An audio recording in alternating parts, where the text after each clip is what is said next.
I'm going to start this video in a way that I never wanted to start. Hopefully this will be something I won't have to do again, and I sincerely apologise in advance for doing so.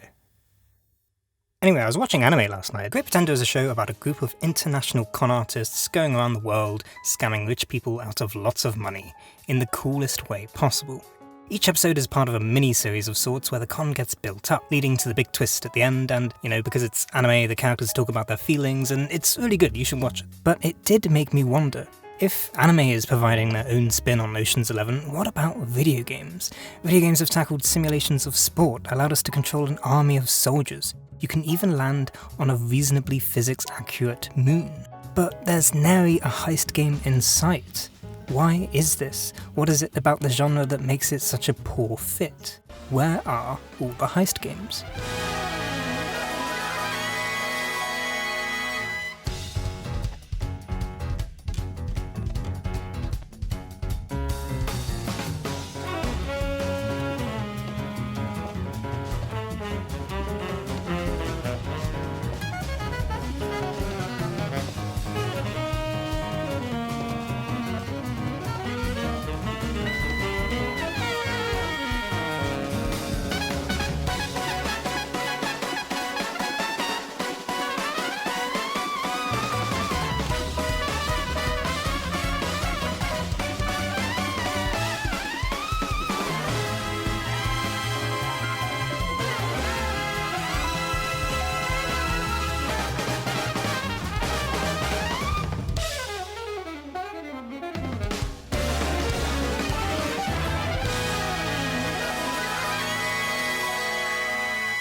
Before going any further, it's important to understand what a heist game is not, because I'm kind of misleading you here.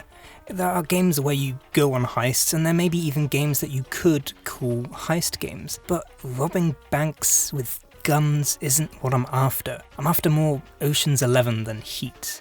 I'm after con heist games. These are heists that focus on the characters, each one charismatic and quirky and likeable. These are grand heists with an equally grand prize, a vault full of money or a big egg. These are heists that are slow, methodical. There isn't much action or really anything going on. The entire experience serves as a build-up to the climax. Above all, these movies invoke a sense of style and showmanship. It should feel effortless yet exciting, tense yet thrilling. You should be questioning at every turn just how our band of thieves is going to get away with it, but still expect them to. You just don't know how. Something needs to go wrong. A flaw in the plan or something that wasn't thought of. A character needs to have doubts about himself. Can he really do this? Can he really be Matt Damon climbing into an elevator shaft? What I'm describing isn't gameplay. It's a feeling. And that's a problem because a lot of video games are still kind of bad at doing this. On my journey to find the con heist game, well, I didn't really find any. I'm unable to say that Payday 2 or Monaco are heist games, despite claiming to have the moniker, because, well, the problem is that they're video games. They have you shooting people or sneaking around on a level and yeah, that's fine, but just because it's a featherless biped doesn't mean it's a heist game. The mechanics are there, but there's no soul, no sense of showmanship whatsoever. There's no overarching story or much charm between any of the characters. I'm not excited by these games in the same way that I'm excited by heist movies. Which is why Grand Theft Auto 5 is also not a heist game. Yeah, a game full of heists is not a heist game, that's right, that's what I've turned into now. I'm the genre police, and I'm here to say that Grand Theft Auto 5 is not a heist game. Because sure, the game has you planning, executing, and suffering the consequences of a heist, but it's all within the framework of Grand Theft Auto 5's open world. Steal this car, drive here, shoot people. You have an entire game that has nothing to do with heists bolted on top of it. But look, I'm not here to throw entire games into the bin just because they don't fit my gatekeepy definitions. There's still a lot we can learn from Grand Theft Auto 5. Do you want to know what the best heist in this game is? It's the one led by Trevor where you steal a military submarine. come on, it's easily the best one because it's not the player that's really planning this heist. Trevor is practically leading them around from point to point while staking out the cargo ship. He explains very little of his inner monologue. He's really only doing this because he's bored. You can maybe figure out roughly how it's going to work, but you have nowhere near the amount of certainty that you do compared to the previous heists. Also, it's really boring. Do you remember that episode of Better Call Saul with Mike going around being a security consultant? You all love that. You ate it up, probably the best part of the TV show, and yet it's so boring in the best possible way. You spend much of the time just walking around a shipping dock, occasionally doing tasks that the foreman tells you to do. You're not doing typical GTA things. You're not shooting people. You're messing around with cranes and other fun stuff. You're blending in. This is the closest GTA 5 gets to nailing the social aspect of a heist game, and sure, it's wrapped up in its usual satirical humour, but it still works. This part of the game right here has the soul of a heist game. This moment of Grand Theft Auto 5 is special because it proves that it can work. The more dull points of heist movies, the preparation, the blending in, the pretending to be a bored dock worker, it's possible. People loved this part of the game. Just existing in a world, an integral part of any would-be heist game, is something that's truly underrated, and there's no game that does it better than Hitman. Almost every single location in Hitman is inviting, from the dazzling red carpet of a Paris fashion show to the glamour of a five-star hotel in Bangkok to the dusty, sleepy streets of Sapienza. Hitman is a game about encouraging you to break into places where you shouldn't. You walk around, you observe the guard patrols and the movement of the crowd. You listen out for any opportunities you can use to your advantage. You study the map, potential infiltration points and escape routes. You're planning a heist, except you're planning a murder. It's not just about walking around in a space in terms of planning for an objective either. It's also about walking around a space in terms of being cool as hell. Taking the time to just stop and observe nothing in particular, maybe reassuring the waiting stranger that the love of her life won't let her down. She agreed to meet you in the middle of the night, in the rain. No one does that if they don't care. Guess that's true.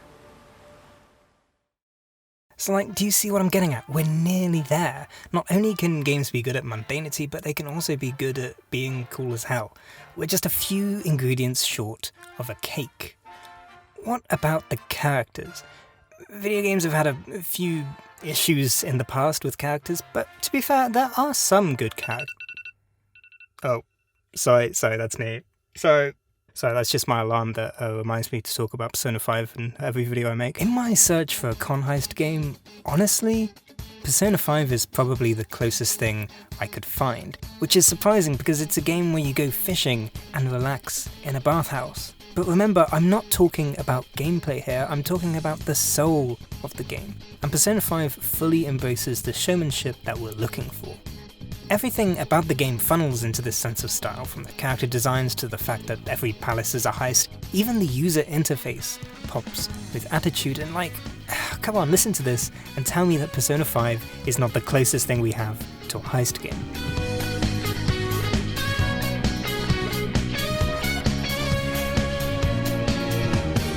But what I want to talk about regarding Persona 5 are the characters. In true anime fashion, these characters are quirky. There's usually one or two personality traits that are hammed up to the max, and they all go through internal struggles that you have to guide them to face. These characters have flaws. Sometimes they can be rude, sometimes they can have their head in the clouds, sometimes they can put themselves to impossible standards. And this all works perfectly for a heist game. This isn't exclusive to Persona 5, of course. Look at Mass Effect 2. That entire game is just a big heist. And how do you best succeed at the big heist? Well, you make sure that your squad mates are in top form. Unlike the sprawling introduction to the world of the original Mass Effect 2 is full of personal stories. A dying assassin who wants to save his son from walking in his footsteps. A scientist who made a mistake a long time ago and is beginning atonement. A Turian who learns that maybe going to live on a space station specifically to shoot criminals in the head is bad, even though he already learns this in the first game. BioWare? While video games are known for having protagonists that look like this, I think there are enough examples we could point to as proof that we can still have games full of charming rogues and devilish... And this includes the player character, of course, but we're now presented with a small problem. Remember, a big part of the heist movie is that the audience doesn't know how the heist is going to work. But video games are an interactive medium, so the player has to know what the heist is about, right? Objection! That's right, I'm talking about Ace Attorney now. This is ridiculous. What possible relevance does Ace Attorney have to making a heist game? It's a completely different genre. What can we possibly learn here? Well, let's calm down, imaginary person in my head that I've invented, because I want to talk about how Ace Attorney approaches its titular protagonist, Phoenix Wright, and how the separation of player and protagonist can be used to make a heist game. In Ace Attorney, you are a lawyer fresh out of law school, and you're taking on a murder case as your very first trial. Scary stuff, for sure. The thing is, you, the player, knows that your client is innocent. You even know who the guilty party is, but still it's up to you to go in there and prove that. And that's all you know, all you have. You know your clients are innocent, but do you know how? Do you know how you can prove it? This is the first separation of player and character. You have information that the protagonist doesn't. You even have the murder weapon in the first case. This means that Phoenix Wright has a slight edge, a guiding hand that means even a clumsy player will still make him look somewhat competent. But that still doesn't take the tension out of the game. You know that you're on a roller coaster, and you may even know whereabouts that roller coaster is going to end up, but how do you actually get there? The dips and the dives, the climbs and the drops. What exactly is going to come out of Phoenix Wright's mouth when you present this piece of evidence? Well, you're along for the ride. This is where Ace Attorney shines the most, where the game is able to keep up with your thought processes in untangling the mystery and vice versa. I think the first game in the trilogy is really good at doing this, and the second and third kind of lose the plot a little bit in its extravagance. The cases in Phoenix Wright Ace Attorney, as in the first game, are a perfect mix of the player being able to ascertain what's going on, while still having that sense of unknown in terms of how it's all going to play out. But there's also a lot of fumbling around in the dark if you're not sure, and that's fine too. Don't worry, because it's canon. This is the second separation, but it works directly in tandem with the player. Phoenix Wright is infamous for his bullishness in court. His superpower is a strong determination in his client's innocence, clutching at whatever threads he can. And he occasionally gets things wrong, because, well, the player occasionally gets things wrong. And that's brought up, in the game. It's canon that sometimes Phoenix Wright can go down avenues that end up nowhere. There's two things we can take away here. One, the player doesn't have to know everything. They can maybe know more than the player character, but it's a lot more fun if the player is along for the ride too. If you're making a heist game, perhaps don't let the player in on all the details. 2, adapt your player character to the player. As mentioned before, there's going to be a lot of messing up. Maybe have your player be this unreliable hotshot with a sixth sense for danger and getting the gang out of a pinch. I don't know, be creative. I'm in a bit of a predicament right now because I'm making a video on the internet about how we can make a genre of game when the objectively best game I've made looks like this. Game development is difficult and the majority of people know nothing about it, and that is not a landmine I'm inclined to step on. I'm not going to run out here with my ideas about how you should make a game that's set in an art gallery and you should stake it out during the day and blah blah blah. So with that in mind, what's my solution? Inkle.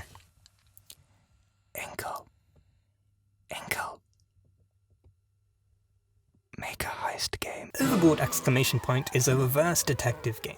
You already know who the murderer is, it's you, and it's your job to cover your tracks, getting away scot-free or maybe even pinning the deed on another passenger.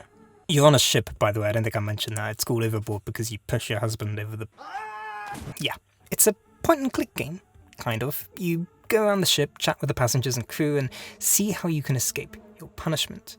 It's great, things can go out of control very quickly. Evidence is piled against you at a staggering rate, witnesses, items left behind. It's up to you to cover it up. But obviously this isn't easy and you're going to fail on your first attempt. There's just too much you don't know, too much stacked against you. But eventually you learn more about the ship, the movements of the crew, you become familiar with all the different characters, any secrets or tendencies that they have, and you manage to cover the murder up. There's just not enough evidence to say you're guilty, so you arrive at your destination a free woman. But your husband's death was ruled a suicide, so there's no life insurance payout. And this is where Overboard ! Really begins to shine. There's a success spectrum.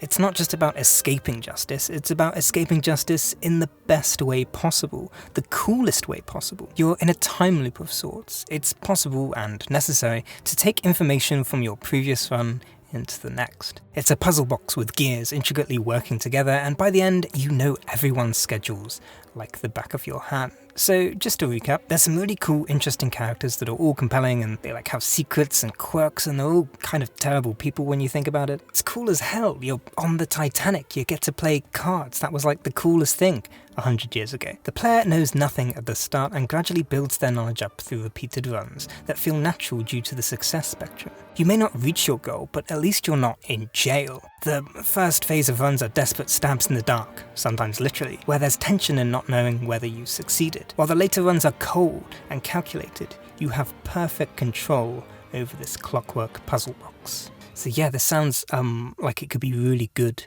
for a heist game, Inkle. You should maybe consider it.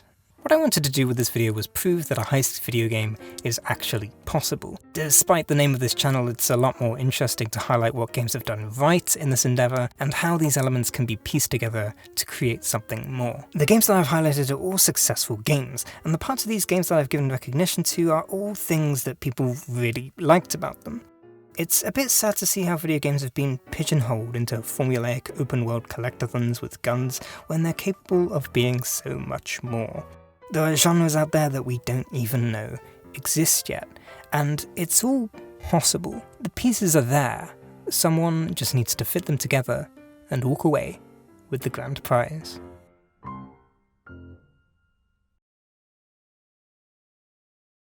Hello, I hope this email finds you well. Thank you for watching the video on the internet. Now, I'm not going to talk about video games about .co.uk here, because there's something else that I want to talk about.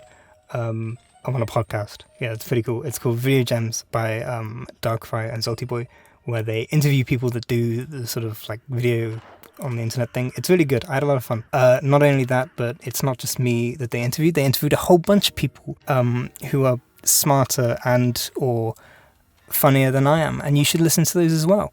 But yeah, in all seriousness, if you're interested in like the process of making videos in any way at all, maybe you're even thinking about making your own, I do highly recommend listening to it. There's like a lot of insight, sort of behind the scenes / advice. So yeah, go check that out. Thank you very much. Again, I'll see you next time.